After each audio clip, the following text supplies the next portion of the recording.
Mga kwento ni Felmo.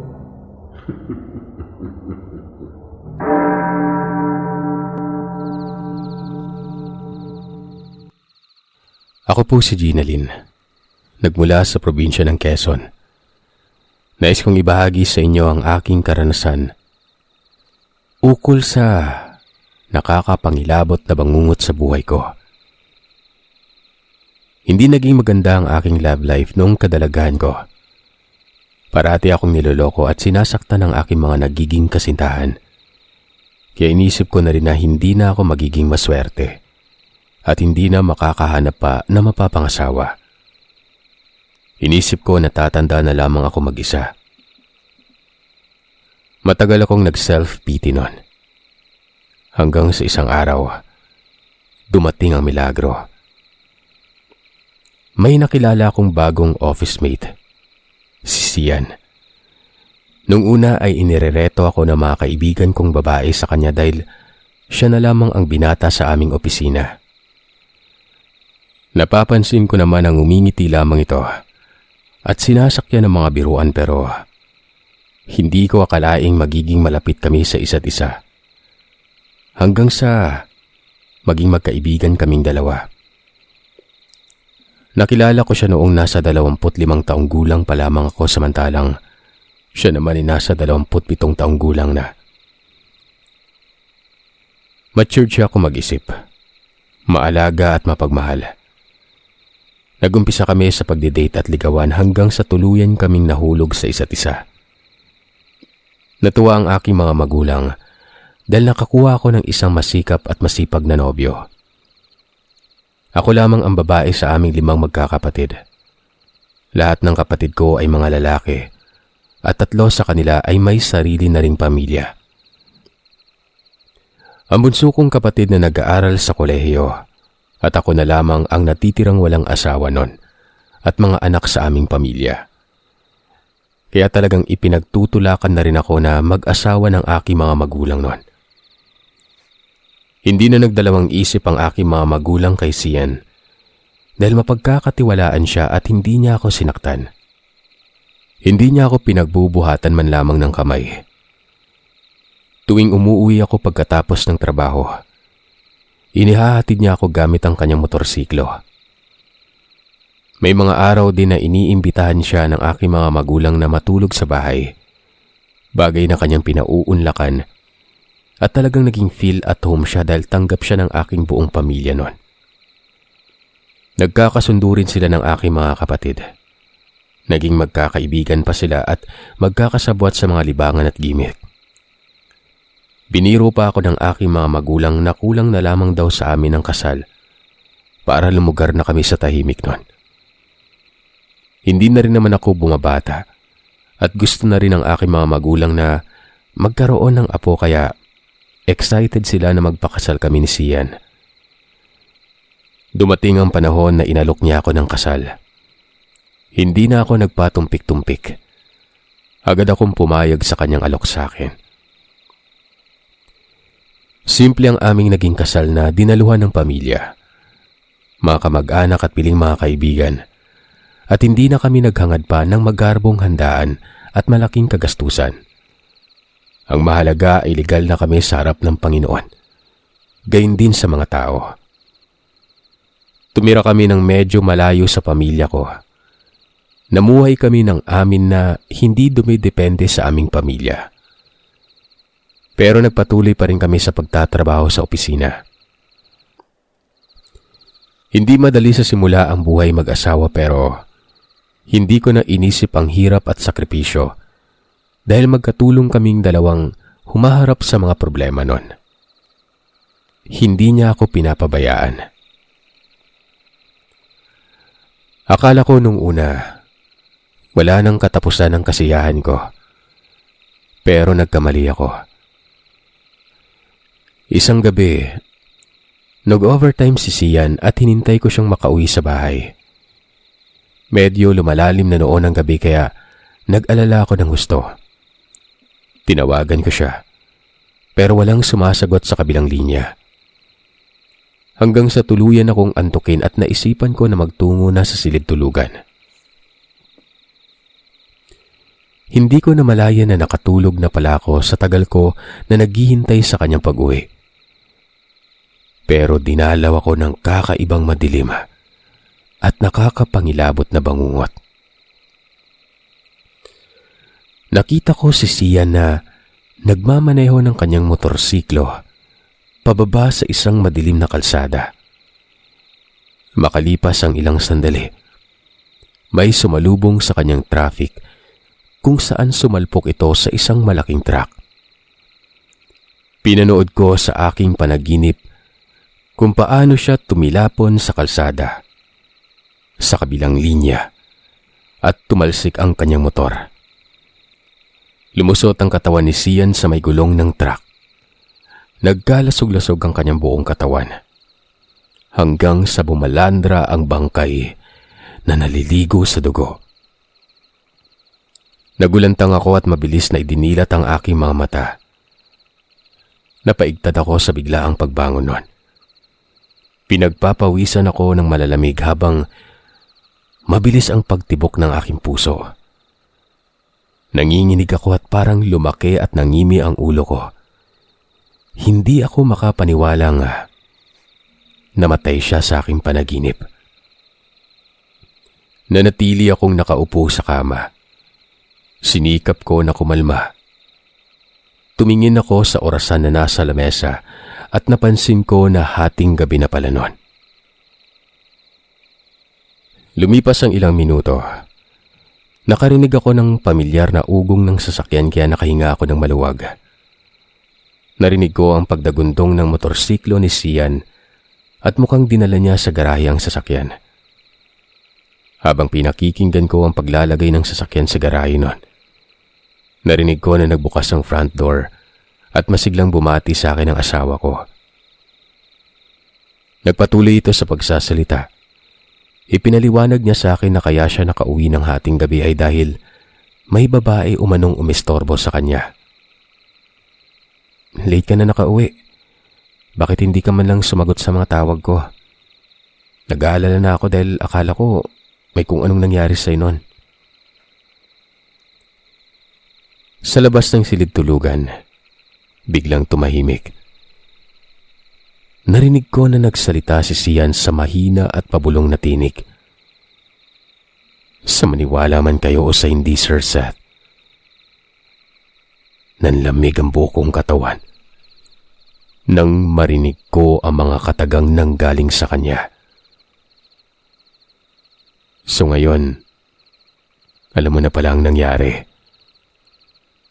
Pagkatapos niyang sabihin yon, sinakop na naman ng katahimikan ang buong kabayan. Tinawag ko ang pangalan niya pero walang sumasagot. Bumalot na naman ang matinding kaba sa dibdib ko. Nagtaasan ng balahibo ko sa katawan. Bumakas sa akin ng malalim at hindi maipaliwanag na takot. Makalipas ang ilang minuto, tumunog ang cellphone ko kaya dali-dali kong sinagot ang tawag. Narinig ko ang tinig ng pulis sa kabilang linya. Pasensya na kayo, misis, kung naistorbo kang inyong pagpapahinga at tumawag ako ng ganitong hating gabi. Ikinalulungkot ko nga palang ibalita sa inyo na makalipas ang ilang oras, wala nang asawa nyo. Naaksidente po siya habang nagmumotorsiklo. Nanginig ang aking buong katawan. Hindi ko lubos maisip na totoo pala ang aking napanaginipan. Nag-umpisang lumigid ang mga luha sa mga mata ko. Ipinaalam ng pulis ang lugar na pinangyarihan ng aksidente. Magalang ko naman na tinapos ang pakikipag-usap sa kanya. Tinawagan ko ang aking mga magulang, gayon din ang aking natitirang kapatid na lalaki. Sinundo nila ako sa bahay. Nagtungo kami sa pinangyarihan ng aksidente at pagkatapos ay nagpunta sa morgue kung saan natagpuan ko ang lasog-lasog niyang katawan. Halos atakihin ako sa puso at hindi ko mabilang kung ilang beses akong nahimatay nun.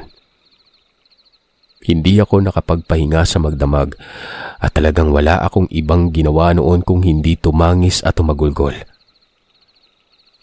Ipinaalam ko sa kanyang pamilya ang buong nangyari. Hindi na rin namin pinatagal ang lamay. Pagkatapos ng 1 linggo, ipinalibing na rin namin ang kanyang bangkay sa sementeryo. Nung sumapit ang pasyam ay dinadalaw niya ako sa panaginip. Hindi ako nakabangon at nakapag-leave ako noon dahil nagpa-therapy ako sa sobrang tindi ng depresyon ko. Hindi nagtagal, dumako ang 40 days at doon ay talagang binisita niya ako sa loob ng bahay. Sinamahan na muna ako ng aking mga magulang. Natutulog na sila sa silid tulugan na magtungo ako sa may kusina para kumuha ng maiinom mula sa ref. Bigla akong nilukuban ng matinding lamig na para bang may umayakap sa akin nun. Saglit na dumampi sa balat ko ang malamig na simoy ng hangin. Kahit naman sarado ang mga bintana at walang pumapasok na hangin sa loob ng bahay. Lumingon ako. Nakita ko ang aparisyon ng aking asawa. Mahigpit na nakayakap sa akin nun. Hindi ko mapigilan na mapaiyak. Gusto ko nang sumama sa kanya sa kabilang buhay, pero unti-unti siyang naglaho sa kawalan. Hindi lamang doon natatapos ang kanyang pagpaparamdam. Paminsan-minsan ay nagtutungo ako sa paborito naming parke pagkatapos ko na magsimba tuwing araw ng linggo. Umupo ako sa bench habang kumakain ng sandwich nang bigla siyang nagpakita sa akin sa anyo ng isang multo. Galak na galak ako dahil nakita ko siyang muli. Kinausap ko siya at sinasagot naman niya ako sa pabulong na tinig. Pinagtitinginan na ako noon ng mga taong dumaraan sa aking harapan at iniisip nila na nasisiraan na ako ng ulo. Nabahala ang aking pamilya sa kondisyon ko dahil madalas nila akong nakikitang nagsasalita na mag-isa na tila may kinakausap na hindi nila nakikita noon. Ginastosan ako ng aking kapatid sa pagpapatherapy. Gusto nila akong gumaling at tuluyang makalimot sa masakit na dulot ng nakaraan. Hindi pa rin ako nilubayan ni Sian. Parati siyang bumibisita sa aking mga panaginip at doon ay ipinapahayag niya ang kanyang pagmamahal sa akin. May mga pagkakataon pa rin na iniisip ko na hindi pa siya patay, na nasa paligid lamang siya at nakabantay nun. Sa ganoong estado ay umaasa pa rin ako na magkakaroon ng kakaibang milagro ang Diyos. Kaya naman talagang kinakahabagan na ako ng pamilya ko. Nawalan ako ng tiwala sa sarili. Nawalan na rin ako ng ganang mabuhay sa mundo. Inisip ko na rin na magpakamatay, pero pinalakas ng aking pamilya ang loob ko noon. Hindi nila ako iniwan sa pinakamadilim na bahagi ng buhay ko, kung saan mahina at nilunod ako ng masidhing kalungkutan. Inabot ako ng 1 taon sa pagpapatherapy at malaki ang naging impluwensya sa akin ng naging therapist ko. Tinulungan niya ako makarecover at makabawi ng lakas. Hindi ko inaasahang unti-unti kaming na-develop hanggang sa natanggap ko lahat ng kabutihan niyang ibinibigay sa akin. Nung una, nag-alangan ako sa kanya dahil matibay pa rin ang pagmamahal ko sa asawa ko. Hindi ko siya kayang pagtaksilan pero pinayuhan ako ng aking mga magulang na marahil ay nakatadhana ako na magmahal na muli. Wala naman umanong masama na buksan ko ang puso ko para sa iba dahil hindi naman natatapos ang buhay ko sa pagmamahal ko lamang kay Sian. Gusto rin naman nila na may nakaalalay sa akin hanggang sa pagtanda ko noon. Pinag-isipan kong mabuti ang lahat ng bagay noong dumating ang panahon nang unti-unti na akong nakabangon at nakabalik sa trabaho. Ipinagtapat sa akin ng doktor ang kanyang nararamdaman para sa akin pero hindi naman daw siyang umaasang mamahalin ko siya pabalik dahil alam niya na buo at hindi matatawaran ang pagmamahal ko sa aking yumawong asawa. Sa unang pagkakataon ay nahirapan akong magdesisyon dahil may espesyal na rin akong damdamin doon sa doktor na yon. Pero hindi ko kayang bitawan ang alaala ni Sian sa puso ko. Isang gabi, biglang nag-brownout. Nagsindi kami ng kandila sa bahay, gayon din ang pagsisindi ng ninggas ng apoy sa lampara.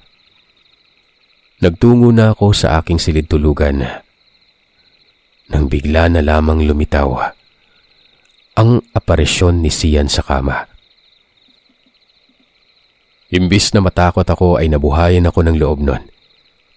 Bigla akong sumigla at niyakap ko siya ng para bang nag-anyo siyang maputla na bangkay. Kahit na napakalamig niya, dinama ko pa rin ang init ng pagmamahal niya. Nagulat ako nang naging seryoso ang ekspresyon ng kanyang mukha. Masaya ako dahil nakabawi ka na sa trahedyang nangyari sa akin. At sa tingin ko ay dumating na ang araw na dapat mo na rin buksan ang puso mo para sa ibang lalaking kayang magmahal sa'yo ng tapat.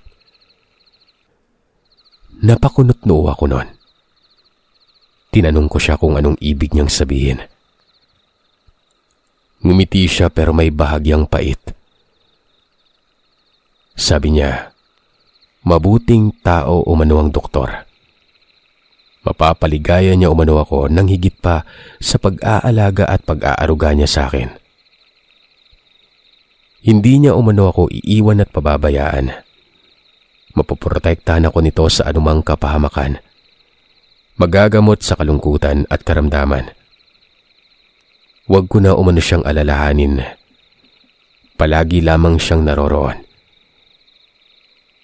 Pero malaya na ako. Napaluha ako sa mga sinabi niya. Napailing ako at hindi ko matanggap na nagmula sa kanya ang mga ganong uri ng pagpapaubaya. Pinilit ko siyang salungatin pero ipinaliwanag niya sa konkreto at malinaw na paraan ang mangyayari sa buhay ko kung tatanggapin ko ang pag-ibig ng doktor. Hindi ako kumbinsido pero tila ba kahit papano ay naliwanagan ako noon. Hindi nagtagal, bigla na lamang siyang naglaho sa kawalan. Naiwan akong mag-isa sa aking silid tulugan. Ilang araw ko na pinag-isipan ng mga sinabi niya sa akin. Nagtungo din ako sa simbahan para magnovena at humingi ng basbas sa Panginoon para matulungan niya akong magkaroon ng kaliwanagan sa aking nagugulumihang damdamin at pag-iisip noon. Sandali ko munang inalis sa isip ko ang doktor at hindi na muna ako nakipagkita sa kanya. Binalak ko na humarap sa kanya sa oras na maging handa na ako sa desisyon. Nag-meditate ako, kumausap ng aking mga kaibigan, humingi ng payo sa pamilya at ibang tao, at sinikap ko na mapag-isa kung saan nagtungo ako sa ibang lugar na may magagandang tanawin, kung saan magiging panatag ang aking kalooban at matatahimik ang aking puso at kaluluwa. Makalipas ang ilang araw na bakasyon, natamo ko na rin ang kasagutan. Para akong bagong tao noon. Maraming nagbago at naging malakas na ako kesa sa nangyari sa akin sa nakaraan.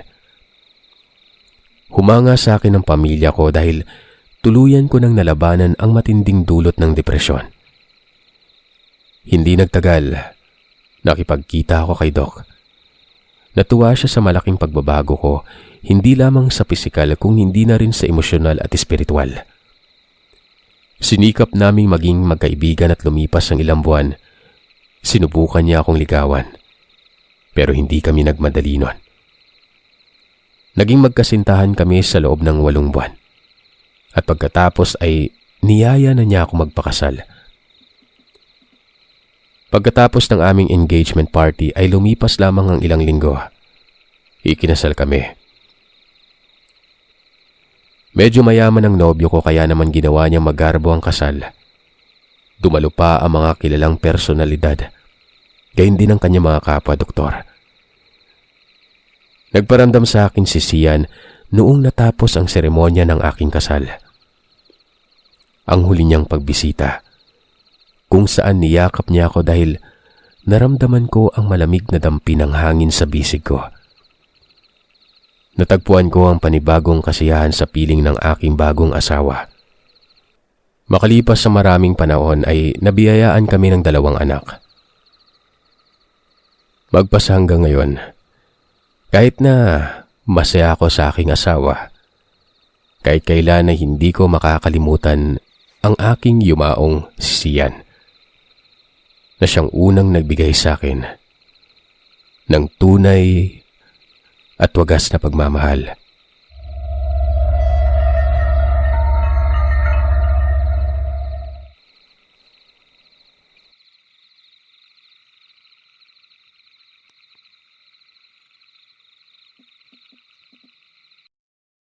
Tawagin niyo na lamang ako sa pangalang Anika. Yun kasi ang palayaw ko mula sa aking totoong pangalan na Andrika. Nais kong ibahagi sa inyo ang karanasan namin ng aking kaibigang si Bea. Hindi ko makakalimutan ang nangyari. Taong 2008. Third year high school pa lamang ako noon. Marami na ring kwentong kababalagan sa lugar na aking sinilangan. At nasanay na kami na makarinig ng mga kakaibang karanasan ng mga kakilala namin. Hindi ko lang inaasahan na pati kami ng kaibigan ko na si Bea ay magkakaroon din ng hindi makakalimutang karanasan nun. Isang gabi, kakatapos naming maggawa ng aming proyekto. Kalalabas namin ng library nun. Naiwan kami ni Bea na naglalakad palabas ng silid-aralan, kung saan inilak ng janitor ang mga gate sa bawat building nun. Naglalakad kami pababa sa hagdanan at nararamdaman namin ang malamig na simoy ng hangin sa paligid. Kabilugan ng buwan, humahampas sa mga alon sa batuhan na aming nasisilayan sa dakong kalayuan mula sa natatanaw naming dalampasigan.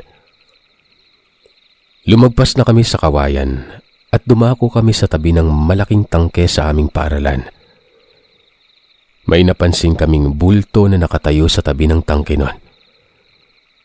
Napakatahimik ng paligid at medyo madamo sa kinatatayuan ng isang babae.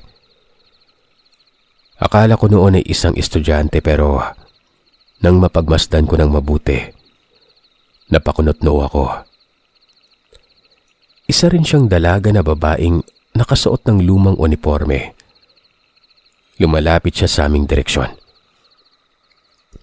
Gusto namin siyang tanungin kung isa rin ba siyang estudyante sa paaralan pero medyo kinikilabutan kaming magkaibigan habang pinagmamasdan ang kabuuan ng kanyang mukha.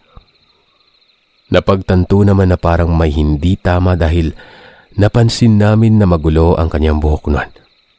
Marumi at butas-butas ang kanyang uniforme at mukha siyang ginahasa. At ang lalo pang nagpatindig sa balahibo ng aming buong katawan ay ang pamumutla ng kanyang balat na animoy bangkay. May mga mantsa ng dugo ang damit niya. Naisip ko na baka sinaksak siya ng matulis na bagay at siguradong may nangyaring hindi maganda sa kanya. Habang pinapanood namin ni Bea kung anong ginagawa ng babae, bigla na lamang siyang lumingon sa aming direksyon. Iwinasiwas niya sa ere ang kanyang mga kamay. Mabilis siyang sumigaw ng pagkalakas-lakas. Sa isang kisap mata, bigla siyang naglahong parang bula. Kaso, nung sumulyap ako kay Bea, parang nahilo ito at kasunod noon ay pabagsak siyang nawalan ng malay. Umagapay ako sa kanya pero hindi pa natatagalan ay idinilat niya ang kanyang mga mata. Namula ang kanyang mga mata, Sir Seth. Bigla siyang nagkaroon ng hindi ko masabi kung anong klaseng re-ekspresyon ng mukha pero parang hindi siya si Bea. Nangusap siya sa garalgal na tinig at pagkatapos ay bigla niya akong sinakal ng pagkahigpit-higpit nun. Dumagundong ang malalakas na kaba sa dibdib ko. Tumanim sa isip ko noon ang matinding kapahamakan. Parang hindi na siya si Bea. May kung anong pumasok sa katawan niya. Bigla din namang nawala yung maputlang babaeng nakasuot ng marungis na uniforme. Nanlaban ako at pilit na tinatanggal ang kanya mga kamay pero napakalakas niya nun. Kinilabutan ako at naisip ko na parang sinaniban siya. Malapit na ako noong maubusan ng hininga pero naisipan kong magdasal kahit nahihirapan akong magsalita nun. Walang ano-ano'y lumuwag ang pagkakahawak niya sa leeg ko. Hanggang sa tuluyan na naman siyang mawalan ng malay. Inalog-alog ko siya, pero walang anuman siyang reaksyon. Lumingalinga ako sa paligid at humingi ako ng tulong pero walang katao-tao nun. Lumipas pa ang ilang minuto ay nagdilat siya ng kanyang mga mata at tila ba bumalik ito sa normal. Tinanong ko siya kung ano ang nangyari pero wala siyang masyadong matandaan kung hindi parang may pumasok umano sa katawan niya at nawala na siya ng malay. Noong may masmasan siya at nanumbalik ang kanyang lakas, ay nagmamadali kaming lumabas ng gate at buong lakas na nagsisisigaw nun. Palingalinga kami sa paligid at mukha namang nawala na ang maputlang babaeng nakita namin sa tabi ng tangke. Inihatid ko si Bea sa kanilang bahay. At hindi namin pinagtapat sa mga magulang niya ang nangyari nun. Dahil maski kami ay hindi namin maipaliwanag, Sir Seth. Pagkatapos noon ay nagpaalam na ako sa kanya at naglakad na ako patungo sa bahay. Eksaktong naghahapunan ng pamilya namin kaya naman mabilis na rin akong sumalo sa kanila. Umakto ako na parang walang nangyari. Sumalo ako sa pagkain pero hindi ako nakaligtas sa mapanuring mga mata ng panganay kong kapatid. Tinanong niya kung may problema dahil nanginginig umano at namumutla ang kamay ko nun. Sa sobrang pagkataranta at gulat, ay nabitawan ko ang hawak kong kutsara. Bumagsak ito sa may sahig at dali-dali kong pinulot ang kutsarang yon. Tuluyan na akong tumingin sa mga mata ng kapatid ko. Nabanggit ko sa kanya na baka dala lamang ng matinding gutom kaya ako namumutla. Masyado akong tumutok sa paggawa ng proyekto kaya hindi na ako nakapagmeryenda nun. Hindi na nasundan ang usapan namin hanggang sa nakatapos na akong kumain. Dumiretso sa kwarto para makapagpahinga at hindi na ako inusisa ng aking ina at kapatid sa totoong nangyari sa akin nun. Nang makarating ako sa loob ng kwarto, nagtungo ako sa kabinet, nagpalit ng damit at naglinis ng katawan sa banyo. Makalipas ang ilang sandali ay nakahinga ako ng maayos nun. Kahit papano ay napawi ang kaba ko at tensyon na nararamdaman. Umupo ako sa kama at pinagnilayan ang mga pangyayari. Hanggang sa sumagi sa isip ko na kontakin si Bea. Pero pinigilan ko ang sarili ko. Nanatili akong nakaupo hanggang sa sumagi na naman sa isipan ko ang naganap kay Bea nun. Ganon din ang imahe ng babaeng nakita namin na nakatayo sa may tabi ng tangke. Bumalik na naman yung panlalamig ko at takot. Naisipan ko na lamang na magpahinga nun. Humiga ako sa kama at sa sobrang antok ay naisipan kong matulog. Pero hindi ako makatulog ng maayos dahil nagkaroon ako ng hindi magandang panaginip. Nakita kong muli ang babae sa may tabi ng tangke. Tumatakbo siya habang nanlilimahid na nagmamakaawa at lumuluha na tumatakas. Sinusundan siya ng 3 lalaki at naabutan siya ng mga ito sa may tabi ng puno ng akasya. At doon ay walang habasyang sinikmuraan. Pinagsisira ang kanyang uniforme. Dilat na dilat ang namamasang mga mata ng babae na humihingi sa akin ng tulong pero hindi ko malaman ang gagawin at kung paano ko siya tutulungan. Makalipas ang ilang sandali ay nagliliyab ang mga nanlilisik niyang mga mata. Nagmukha siyang halimaw na bangkay sa mga oras na yon. Namimilog ang aking mga mata at nagsisisigaw sa sobrang takot na para bang mapuputol ang litid ko sa leeg nun. Hindi ko alam kung paano ako makakaalis sa ganong sitwasyon. Hanggang sa sumandaling nangyari ang katahimikan at mabilis kong idinilat ang aking mga mata. Sumisigaw ako hanggang sa tuluyang makabangon sa higaan. Naalarma ako at nagpalingalinga sa bawat sulok ng aking silid tulugan. Wala akong nakitang babae na humihingi ng tulong noon. Nang makatiyak ko na guni-guni ko na lamang ang lahat ay saka ko humagulgol ng pag-iyak. Kasabay noon ay ang pagpasok ng aking ina sa loob ng kwarto. Pagkakita ko sa kanila ay niyakap ko sila ng mahigpit at hindi ko na napigilan silang dalawa na magtanong sa akin kung anong nangyari at kung bakit ako umiiyak noon. Wala na akong ibang pinagpilian. Isiniwalat ko sa kanila ang buong katotohanan pero hindi kaagad naniwala sa akin ang panganay kong kapatid. Nabanggit niya sa akin na dala lamang yon siguro ng pagod at pressure na nakapagdulot sa akin ng matinding halusinasyon. Kaya kamuntik na kaming magtalo hanggang sa huli ay nakumbinsi ko na rin siya. Pinakalman nila ako at sabay-sabay kaming nanalangin sa altar ng aming bahay. At nabigyan naman ako ng kapanatagan ng loob at gumaan ang pakiramdam ko. Kaya nakatulog na rin ako ng mahimbing nun.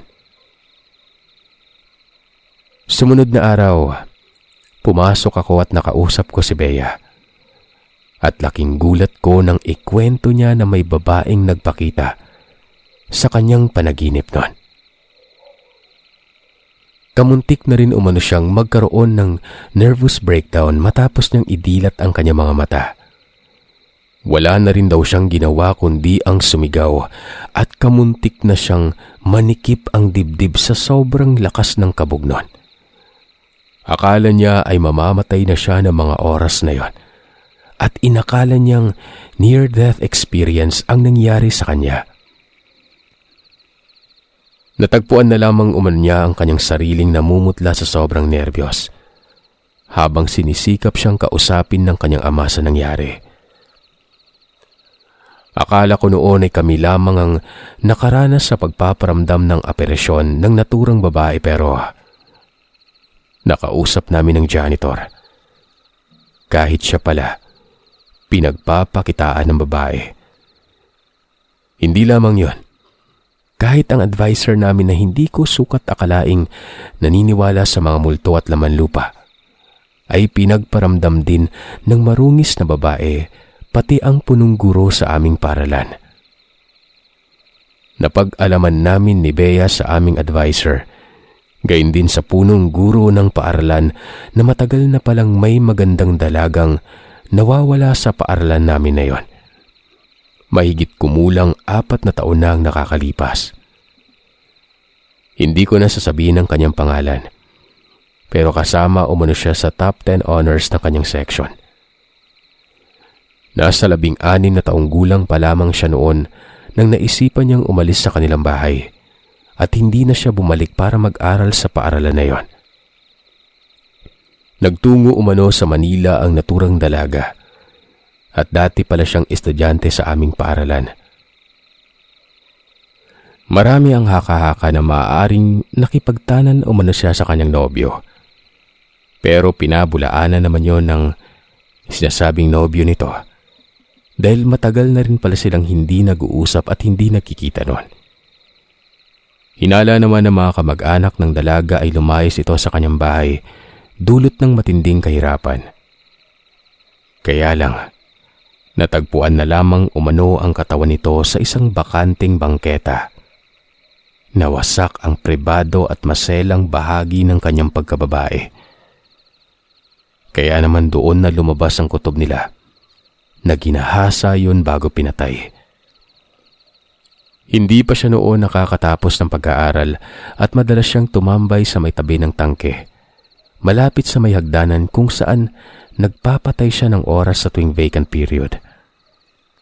Walang nakakaalam kung sinong pumatay sa kanya at palaisipan din kung anong nangyari sa pakikipagsapalaran niya sa Maynila bago siya nasawi nun. Nangilabot kami sa mga kwento tungkol sa dalaga. Sumagi din sa isip ko ang laman ng aking panaginip. Hindi ako sigurado kung totoo pero kung totoo man, napagtugma ko na marahil ay talagang ginahasa siya noong nagtungo ito sa Maynila at yun din ang dahilan para bawian siya ng buhay. Katarungan at dasal ang kanyang kailangan kaya nagparamdam ito sa amin at nagawa pa niyang saniban ng katawan ng kaibigan ko sa maiksing panahon. Sa tulong ng aming mga magulang, para naman kahit kami mismo ay matahimik na rin, nagbigay sila ng suhestyon na kung maaari ay baka pwedeng maglaan ng pamisa at panalangin sa ikakatahimik ng kanyang kaluluwa. At para na rin sa kapayapaan ng buhay ng mga estudyante at guro sa aming paaralan. Sumang-ayon naman ang aming advisor at iminungkahi niya sa punong guro at iba pang faculties. Kaya sa mga sumunod na araw ay nagdaos ng misa sa aming paaralan na isinagawa sa bulwagan. Pagkatapos noon ay nagtungo ang pari at mga sakristan sa may tabi ng punong mangga sa gilid ng hagdanan paakyat sa iba pang silid-aralan sa itaas na bahagi ng bundok. Binindisyonan ng pari sa pamamagitan ng agwa bendita at panalangin ang naturang lugar na tinatambayan ng aparisyon ng babae. Yun mismo ang bahaging tangke ng aming paaralan. Nagtungo kami doon ni Bea at nakibahagi kami sa pag-aalay ng taimtim na panalangin para sa kaluluwa nito. Naglaan kami ng halos kalahating oras hanggang sa natapos ang pagdarasal. Simula nang matapos ang blessing sa paaralan ay hindi na kami nakaramdam ng kung anumang multo ng babaeng yon. Hindi na rin nakakatakot ang tangke sa ibabang bahagi ng paaralan pero wala na rin ni isang estudyante ang gumagawi doon para tumambay. Nakatapos kami sa sekundarya ng kaibigan ko ng tahimik nun. At ang inisip na lamang namin ay ang pagtatapos ng aming pag-aaral.